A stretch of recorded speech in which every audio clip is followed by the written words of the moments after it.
According to multiple reports, Knicks coach Derek Fisher was involved in an altercation with Grizzlies forward and former teammate Matt Barnes. The New York Post, which first reported this story, stated that the altercation was because Fisher is dating Barnes' estranged wife. Stephen A., what's your reaction to this? Well, my reaction to it is that it's unfortunate. You know, the personal details of what transpired is not something that I'm going to get into. I can promise you that much. I think it would be incredibly inappropriate because obviously, you know, it's not just the adults that are involved. There are kids that are involved. From my understanding, that's obviously something that that incited Matt Barnes to some degree. Nevertheless, it's not something that obviously makes Derek Fisher look good. I know both of these guys. I respect the hell out of both of these guys. And on a personal level, I'm certainly not going to go into the details of what I obviously have heard. But what I will tell you is that if you're Derek Fisher, you know, regardless of how Matt Barnes looked because of his checkered past in terms of, you know, saying something to James Harden's mom and, you know, some of the things that he has spewed to other folks in the stands on occasion, the person that really looks bad to some degree is a Derek Fisher. You are the coach of the New York Knicks, and although you were out in California to see your family, your children, you remember he filed for a divorce last March. His kids are in Los Angeles with his wife, with his you know, estranged wife Candace, who I know as well. You know, the situation is very shaky, to say the least. But when you're out there, and you end up having to miss a day in training camp fresh off of a 17-65 season and you're not with the team, I think that Frank Isola of the New York Daily News, my friend, somebody that I know covers the Knicks over the past 16 years, better than anybody that I've seen in quite a long time, he knows when he sits there and says and writes that the free pass that Derek Fisher had last year, that honeymoon period is now officially over, he's absolutely right, because you don't need to have any kind of distractions. The New York Knicks are bad enough all by themselves. I suspect they'll be better this year with Aflalo and Robin Lopez added to the squad. But you are fresh off of a 17-65 season, which, if you can believe it, is the worst in franchise history, worse than anything we had seen prior to last season. When you take that into account, along with the fact that there are questions about Phil Jackson's involvement, and suddenly he's going to be more involved, even though he was paid $12 million a year to be involved from the beginning. And then you bring in a coach who's never coached on any level before, and you have the kind of season that you had, and then you combine that with filing for a divorce, with having or being involved with a woman that's on the show Basketball Wives, which, in all honesty, I mean, I have no opinion about that, but I happen to know the NBA is appalled by the show. It makes them cringe. At least that's what I've heard from folks inside the NBA office, and certainly Frank Isola accurately wrote that as well. I just think that puts Derek Fisher in a spot that he doesn't need to be in. It's not my place to get into their personal business. I don't roll like that. I'm not about to now. Fisher and Matt Barnes have to handle their own business. But I will say this, Matt Barnes, the NBA has no business getting involved with Matt Barnes as opposed to it being fine. You need to talk to him and make sure that that's not something that happened again. But Matt Barnes didn't just react because of who it is. He reacted because it's the mother of his children. And in Fisher's case, you're grown. You're not just a player now, you're a coach. Yep. And right, wrong, or otherwise, you've got to be the bigger man and be sensitive to that. This is not one of those situations where either deserves to be fined, nor do they deserve people like myself and others commenting about their personal business. And I definitely don't think that it's the NBA that should get involved from fining them. They should just sit there and say, chill, and let's make sure that this is not something that ever happens again, and leave it at that, because this ain't some, you know, small, immature beef. Yep. All I'm going to say is children are involved. Let's leave it at that. I am 100% with you on that one, Stephen A. We're going to get Skip's take after the break. Stay right here on First Take.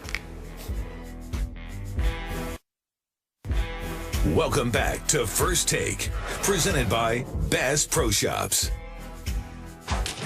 Before the break, we were discussing the Derek Fisher Matt recently had, and we heard Stephen A's take. Skip, we didn't get to hear from you. What's your reaction to this whole situation? Stephen A., you've often said on this show that a player's personal business is his personal business, and you will stay out of that personal business as it relates to your job of reporting on the NBA. And I sometimes say, I'm with you to this point.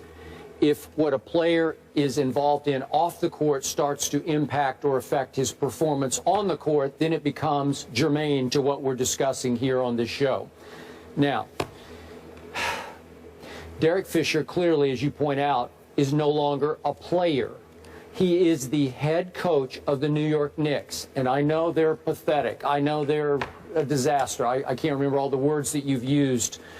What's your favorite expression about the Knicks? They're a travesty or whatever they are. All those a basketball abomination. Yeah, basketball but abomination. They'll be better this year. Okay, fine. I get that, but they're the once storied New York franchise that has a great but distant past and tradition. And Derek Fisher has to accept that he has now a new responsibility to be the face of that franchise right now. I know Carmelo is too, but Derek Fisher, is the new head coach, has to assume that he's the face of the franchise and the tone setter for that franchise.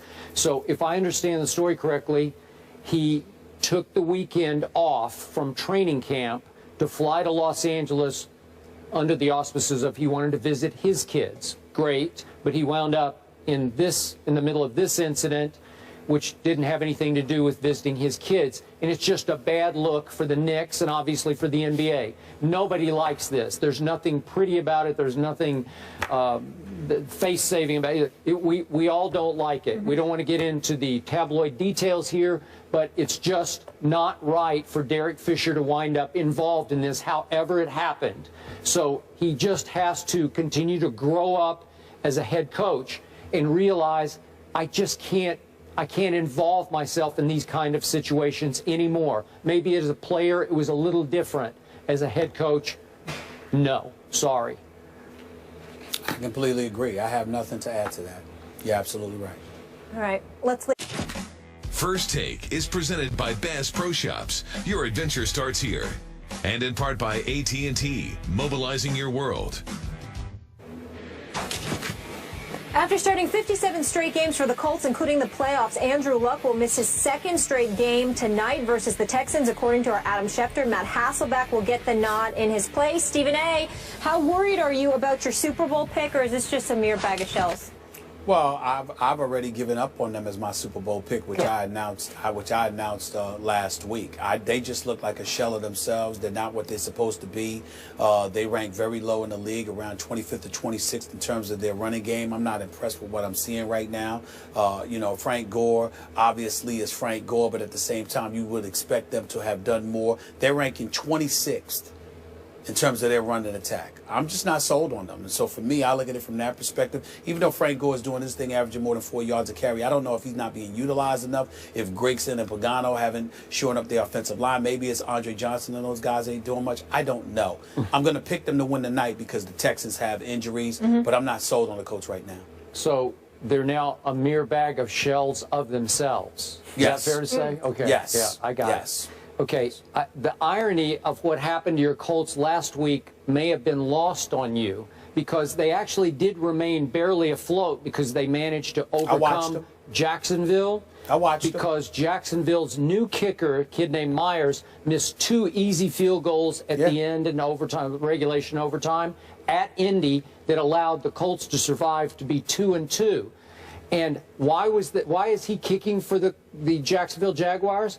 Because they traded away Scooby-Doo Scrubby. Remember the guy you ridiculed at Pittsburgh? They traded him to obviously your Steelers. And then in the toughest place to kick in the National Football League, you condemned him for missing late field goals there, which nobody can make because it's just impossible to kick in those conditions. Did a good job. Sweezum did a good job before he got injured. He was okay, but I don't know that he could have made a 50-yard field goal because they're rarely made there. It's just impossible at Heinz Field to kick in the tricky gusts and the wind. So Scooby-Doo Scrubby, if he had still been in Jacksonville, where he was a very clutch kicker, 5 out of 5 on walk-off kicks, I'm pretty sure he would have been 6 out of 6 on walk-off kicks inside in Indy, and that would have completely done in your Colts because it would have dropped them to 1 and 3. Am I right about that? That's fair enough. I am right about that. Yes, you are. So now you're picking. You're sticking with them tonight to win? Tonight because, you know, DeAndre Hopkins may not play. I don't know how many weapons they have for the I think the Texans have some injuries, and that's the problem. I think, you know, to me, the Colts, I have not been impressed with them, but I think that the Texans have too many injuries, and the Colts can find a way to squeeze this out. I think the Texans have to win this game. They're a 4-point I think that they have to win it. They have to win it, but Skip, they just don't have enough. Okay. I agree with you. They have to win. They just don't have enough. I think the Texans are going to put your Colts almost out of their early season misery here. Like I wouldn't be surprised. I wouldn't be surprised. I ain't gonna lie. All right. How about those Cubbies, guys? How about those Cubbies? Right? This is going to be their year. Meant to be. Not against the Mets. We'll see. See you guys tomorrow. We'll be picking all the games.